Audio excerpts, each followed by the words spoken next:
এই রেসিপিটা করতে গিয়ে যে কতবার আমি ফেল করেছি বলার বাইরে। হ্যালো এভরিওয়ান, আসসালামু আলাইকুম। কেমন আছেন আপনারা সবাই? আশা করছি সবাই ভালো আছেন। এই গরমের মধ্যে এরকম একটু ঠান্ডা ঠান্ডা মিষ্টি দই হলে কেমন হয় বলুন তো। তো এবার কিন্তু একদম সাকসেসফুলি আমি পেরেছি। তো আপনাদের সাথেও শেয়ার করব কিভাবে আমি করলাম। তো এই যে দেখতেছেন এখানে একটা পাতিল, আমি প্রায় 2 লিটারের মতো গরুর দুধ নিয়েছি। তো একটা কাঠি নিয়েছি, কাঠি দিয়ে আমি একটু মেপে দেখতেছি মানে পাতিলের কতটুকু হয়েছে। এই মাপটা কিন্তু খুবই প্রয়োজন, এটা অবশ্যই আপনার মাপ দিয়ে একটা দাগ কেটে রাখবেন। তারপর এখানে আমি 2 লিটার গরুর দুধের মধ্যে 1 লিটার পানি অ্যাড করে দিয়েছি।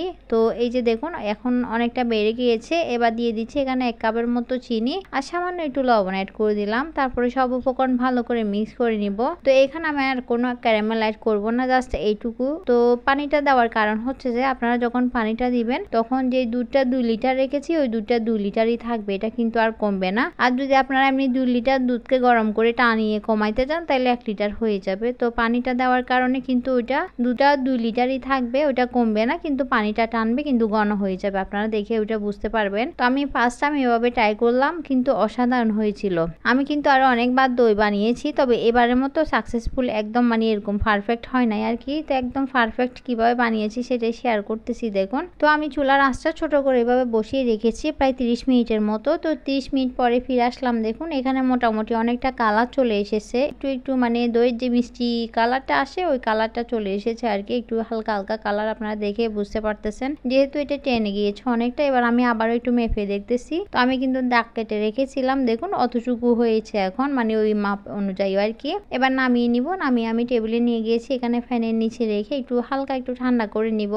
আর উপরে যে শটটা বসে ওটা কিন্তু বসতে দেওয়া যাবে না, ওটা মিক্স করে নিতে হবে, নাইলে টেস্টটা কমে যাবে আর কি। তো আমি অনেকটা ঠান্ডা করে নিয়েছি। তো আঙ্গুল দিলে বোঝা যাবে আঙ্গুলের গরমটা সহ্য হবে, অতটুকু গরম রাখতে হবে আর কি। অন্যদিকে একটা বাটি নিয়ে নিয়েছি, এখানে আমি একটা ছোট দইয়ের কাপ নিয়েছি। এটা মোটামুটি 30 থেকে 35 টাকার মধ্যে পাওয়া যায় আর কি। এটা আপনারা যে কোনো মিষ্টির দোকানে পেয়ে যাবেন। তো আমি দইটা নিয়ে, এটা এমনি নর্মাল ছিল, তো এটা একটু ভালো করে ফিটিয়ে নিব। তো এটা ফেটানো হয়ে গেলে তারপরে এখানে আমি অল্প অল্প করে ওখান থেকে গরম করে রাখা দুধ থেকে অল্প অল্প করে অ্যাড করব আর কি। তো অ্যাড করে করে আমি এগুলা পুরাটা মিক্স করে নিব। তো আপনারা দেখে বুঝতে পারতেছেন। তো আমি নিজেই অবাক হয়ে গিয়েছি, এত সুন্দর দই বসেছে। তো আগে আগে চিন্তা করতাম এত সুন্দর দই কিভাবে বসানো যায় বা কিভাবে বসে। তো এবার বসানোর পর আমি নিজে অবাক হয়ে গিয়েছি। তো আপনারা অবশ্যই একবার ট্রাই করবেন। সবগুলা কিন্তু আমি মিক্স করে নিয়েছি, এবার বাটিটাতে সব ঢেলে নিচ্ছি, দেখুন এটাতে বসাবো আমি। তো আমি আগে কখনো কাচের এরকম বাটিতে বসাই নেই। তো যেহেতু ফার্স্ট টাইম বসাচ্ছিলাম একটু ভয় পাচ্ছিলাম কেমন হয় না কেমন হয়। তো আমার ডাইনিং টেবিলের পাশে একটা এরকম ডেস্ক ছিল, আমি ডেস্কটার উপরে জাস্ট একটা পাতলা কম্বল দিয়েছি। তো এবার আমি দইয়ের বাটিটা বসিয়ে দিয়েছি, তার উপরে একটা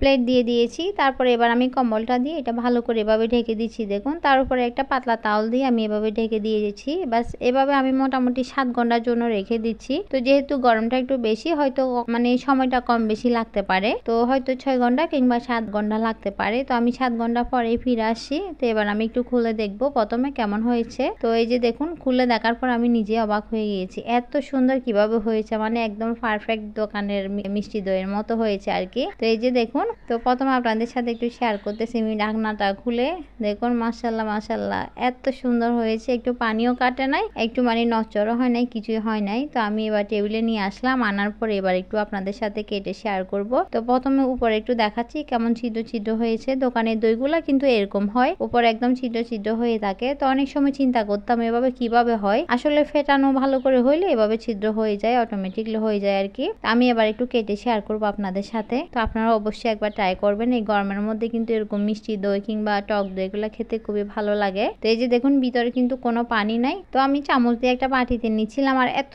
সুন্দর লাগতেছিল বলার বাইরে, এত ভালো লাগতেছিল। ভিতরে একদম পানিও কাটা নাই, আপনারা দেখেই বুঝতে পারতেছেন। মানে এত খুশি লাগতেছিল, যেহেতু এরকম পারফেক্ট আর কখনো হয়নি। হয়েছে তবে এরকম হয় নাই, হয়তো মাঝে মধ্যে একটু পানি কেটে গিয়েছে, হয়তো 19-20 হয়েছে আর কি। তো এবার এত পারফেক্ট হয়েছে বলার বাইরে। তো এভাবে করে কিছুক্ষণ যদি নর্মাল ফ্রিজে রেখে দেওয়া হয় তাহলে এটা কিন্তু খেতে আরো ভালো লাগবে ঠান্ডা ঠান্ডা। তো আপনারা অবশ্যই ট্রাই করবেন। তো ভিডিওটা ভালো লাগলে লাইক কমেন্ট শেয়ার করতে ভুলবেন না। আপনাদের সবাই সুস্বাস্থ্য কামনা করে আজকে এখানে বিদায় নিয়ে নিচ্ছি। আল্লাহ হাফেজ, আসসালামু আলাইকুম।